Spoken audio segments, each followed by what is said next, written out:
your own kitchen. Parul, the cake designer Patel, shows you quick tips to create beautifully baked goods in your own kitchen. Next, you've always wanted to start your own business, but didn't know how to secure the funding to do so.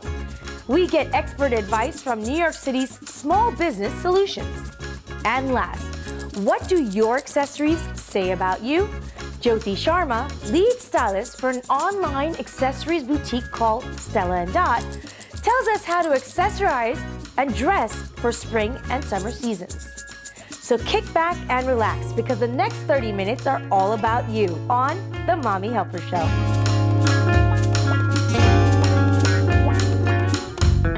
You get the note from school. It's a bake sale and you're supposed to create something spectacular. Or, even better, you have a family event to go to and you would just love to bring something that is so beautiful, but you don't have an artistic bone in your body. Well, not to fear, we have Parul, the cake designer, here today, and she's going to talk to us about how to do some really great decorating ideas on either ready-baked goods or something you bake at home. And guess what? You can get all this stuff at your local supermarket. Is that right, Parul? Yes. So Parul, talk to me a little bit about what's right here. Okay, so we have some cupcakes here. Okay. And we've made them in different cupcake liners, which you can pick up from your supermarket or your local craft store, and it's readily available, Sure. very easy to use. Sometimes they come in printed patterns. So that's the different colors. first step, is to find something pretty to put it in. Yeah. Okay, so you choose something pretty to put it in. What do you do on top? Okay, so let's take a cupcake. We'll take this one. Okay. And then we take frosting. We'll Now you take get red. this at like any ShopRite or any Pathmark, shop, any grocery any store. supermarket, any Okay. supermarket. In fact, we're going to start with this. We'll take the blue.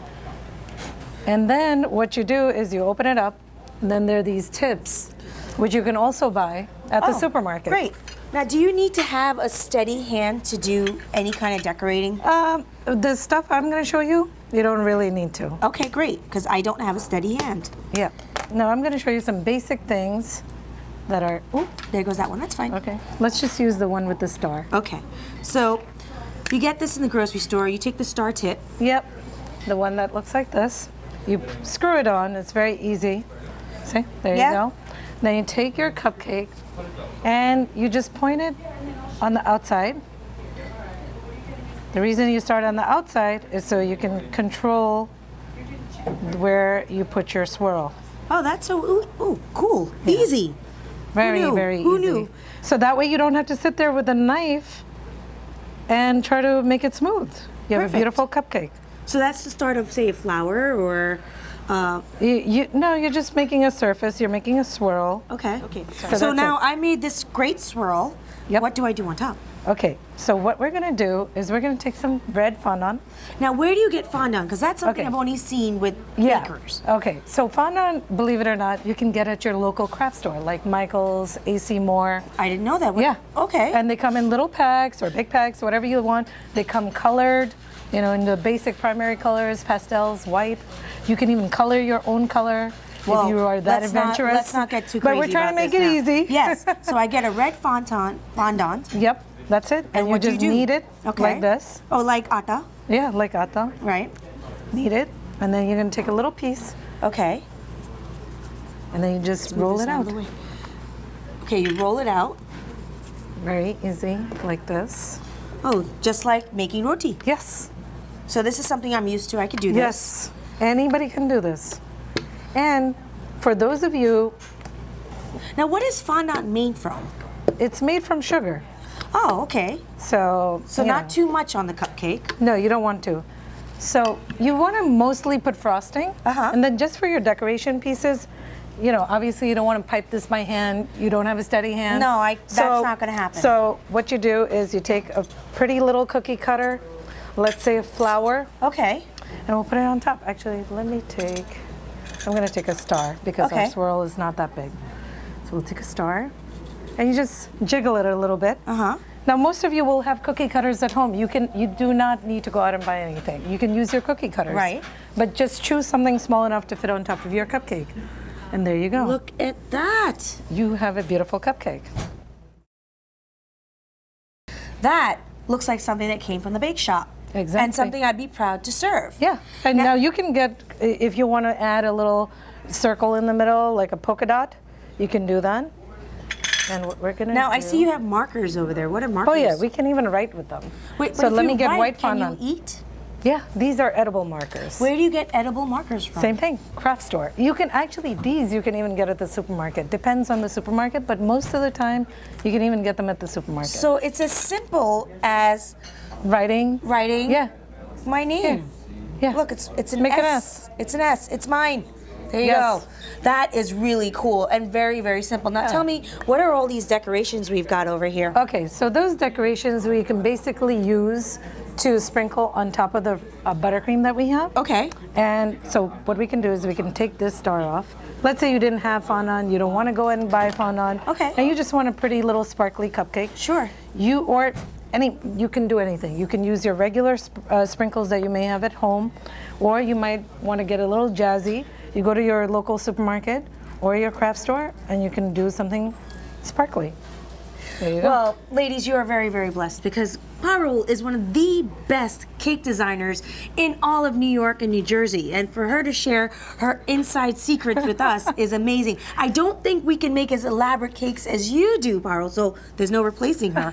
But we do really appreciate you taking the time to show us how we can look kind of like you, well, the dull down version of Parul, the cake designer. And the next time you have a bake sale in your school or you have someplace special to go with your family, show off your creations. This is Sharina Navani for the Mommy Helper Show.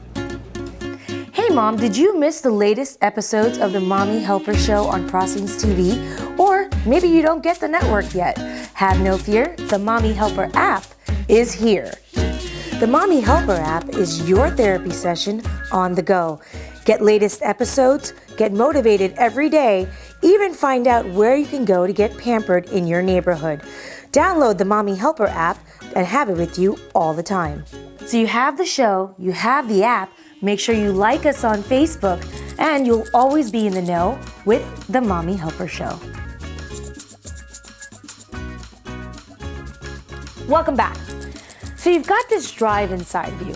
Maybe it's a little voice inside your head. Well, whatever you call it, it's telling you to be your own boss, to build, create, or design your own small business.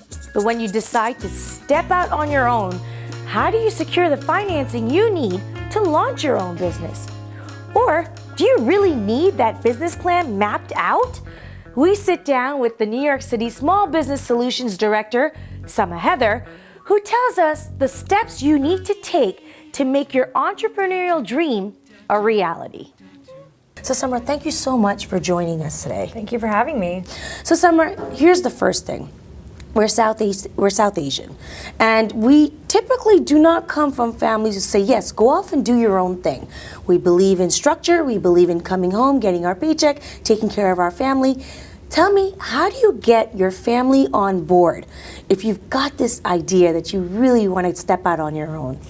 You know, I think it's hard, but I think that, you know, what you really want to talk about is when you have your own business, it allows you actually to be a little bit more family oriented. Because the business is yours, you can dictate the hours. As a mother, as a woman, you can actually spend more time with your kids while also earning a paycheck. I think all South Asians love to have the stability and the family oriented nature. So this is a way to potentially have both of those things. And I think, you know, the upside, if you can do it well, is actually very lucrative, which can be really helpful. But again, also gives you the flexibility to be with your children and to, you know, have sort of the domestic life that you might also pursue.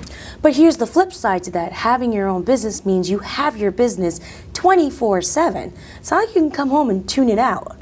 Tell me about, how do you manage as a mom who's going to be an entrepreneur, and you're going to be your mom really, really soon. Being a mom, being an entrepreneur, how do you balance it all?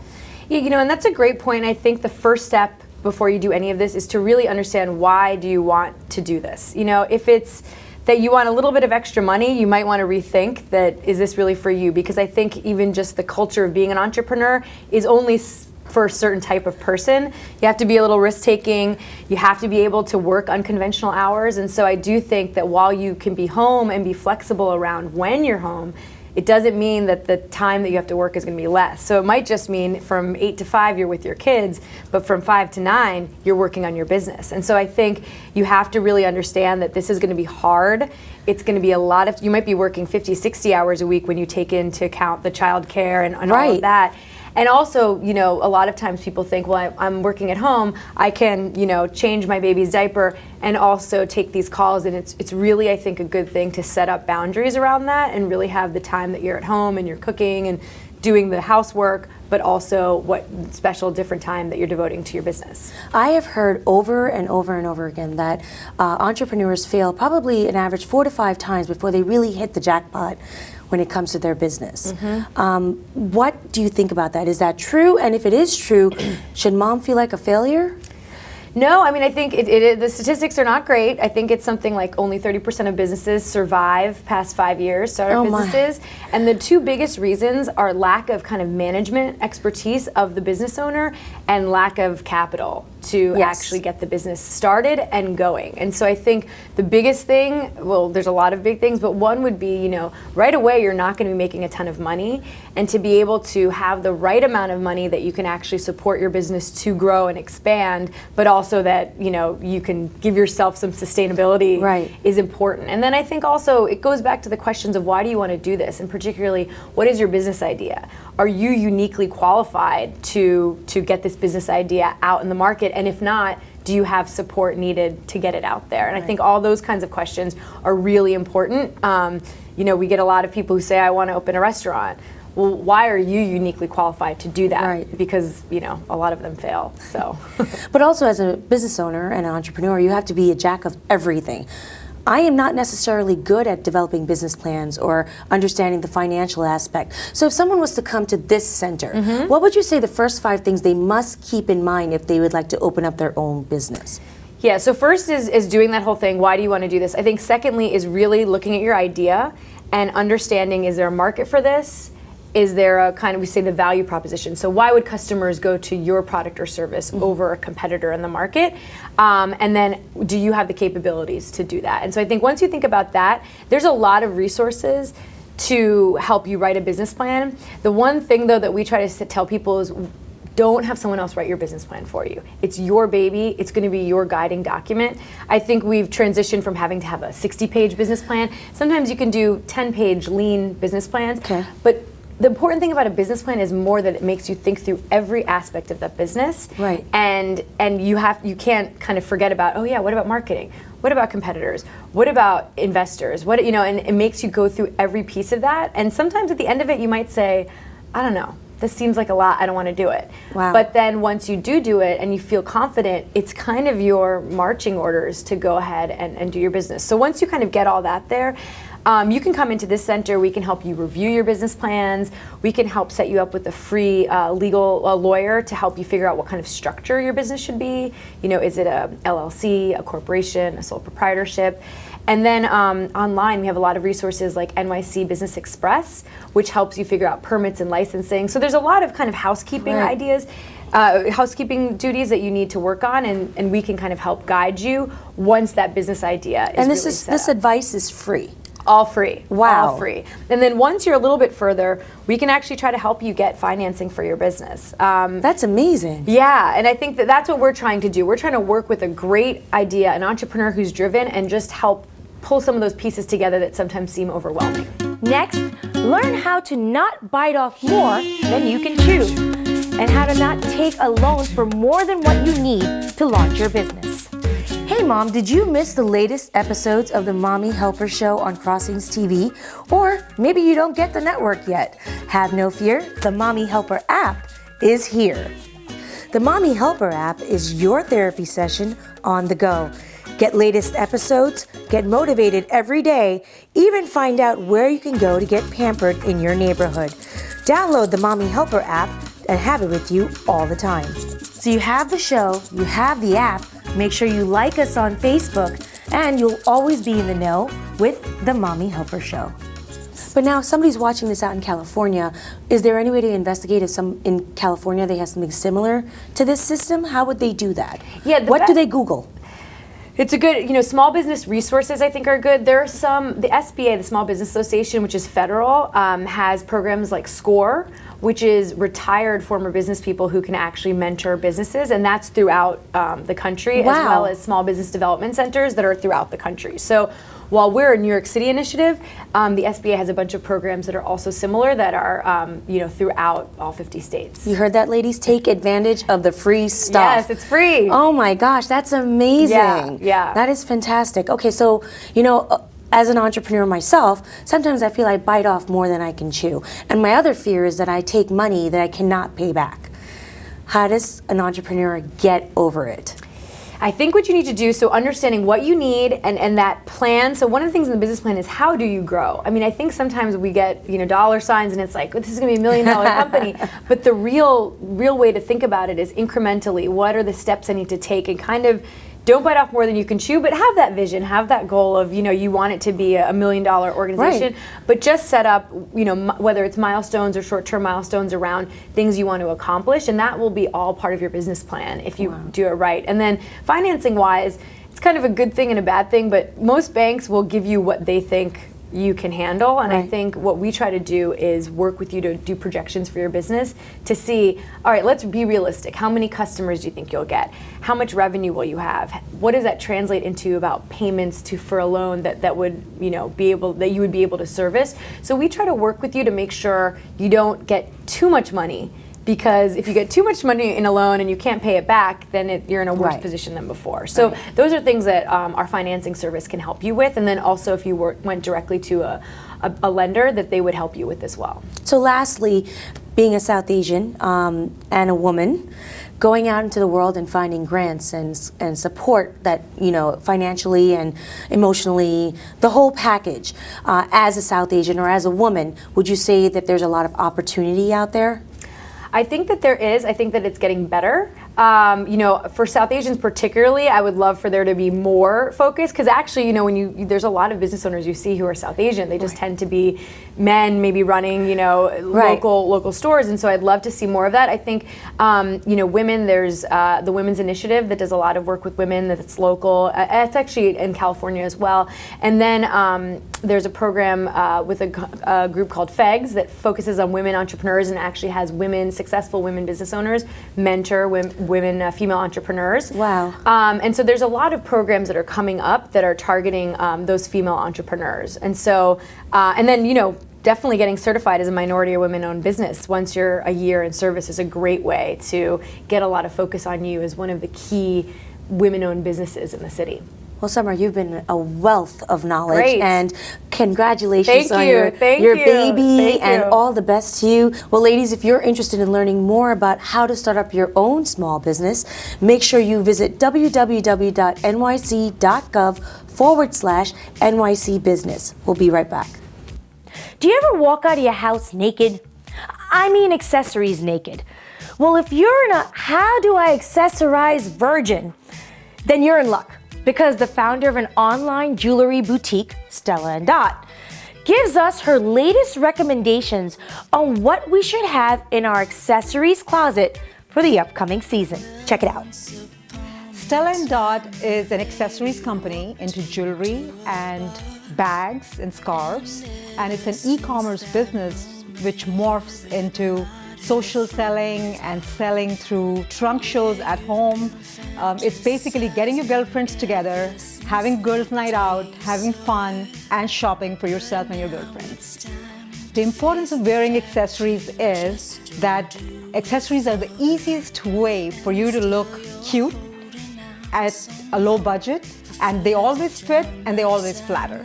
So you don't need to break a bank. You have an existing dress, you have a dress from the previous season, just put on a good stunning accessories and you're good to go. So we are all busy moms. I'm going to work, and after work I need to go for a girls' night out or a cocktail party or for a date night with my husband. How do I transition? We don't have enough time. I don't have time to go back home. What I really recommend is that you pick pieces that would easily transition from day to night without looking overboard during the day. So this is a statement necklace which could take you from day to night, from work to your date night or your girls' night out or a networking event that you're going to without feeling like you are over the top. To go a little wild, I would recommend a pop of color. That's really a big trend this spring and summer. You would wear a big statement piece or a bracelet. A pop of color is like putting on a red lipstick and looking chic instantly. So if you have a white dress, we all have a white dress in our wardrobe.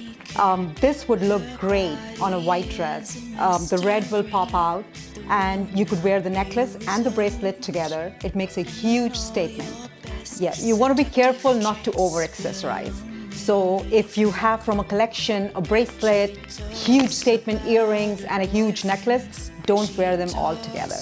If you have a necklace, bracelet and earrings that all have tassels, don't wear them together.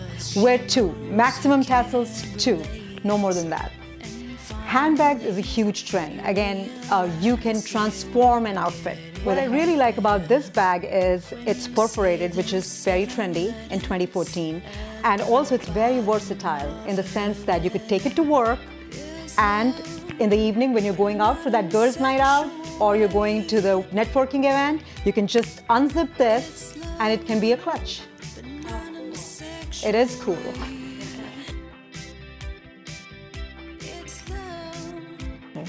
My name is Shikha Bhaimia and I'm the makeup artist, vice president of beautybyshikha.com. I'm myself as a makeup artist, plus I do makeovers. Everything is like, it comes in the package. I do styling as well.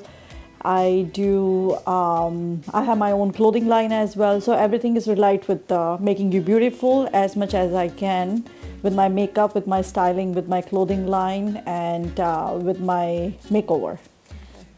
The best way to wear animal print is this thing, you can match with anything. You can wear with the black color, you can wear with the purple color, you can wear with the blue color.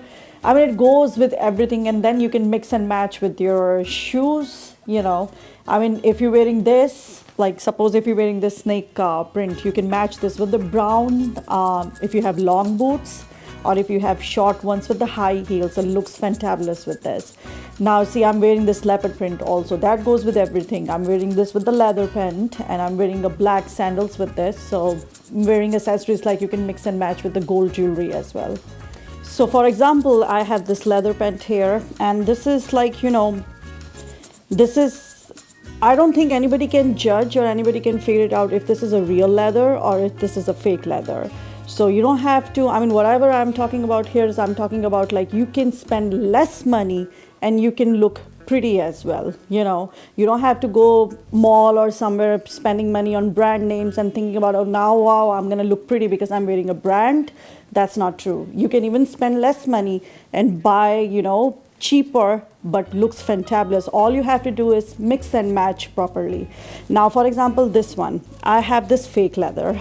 So, but once you wear this with the style, it looks fantabulous. I have spent, I guess, not more than even $40 on this leather pant. But you can mix and match this with the blue tunic or blue long. You don't want to go shorter because it's a leather pant. And whatever my suggestions are here, it goes with everyone. It can go with the teenager, it can go with the mom as well, because you don't have to worry about it, oh, now you are a mom, so you cannot wear these stuff. You can still do mix and match. All you have to use a little bit of your creativity. So now this one, a mom can wear too, a teenager can wear too. But the only difference is the mom, if she wears this, she has to choose something longer, like I'm wearing this. So now this is another one. Again, leopard.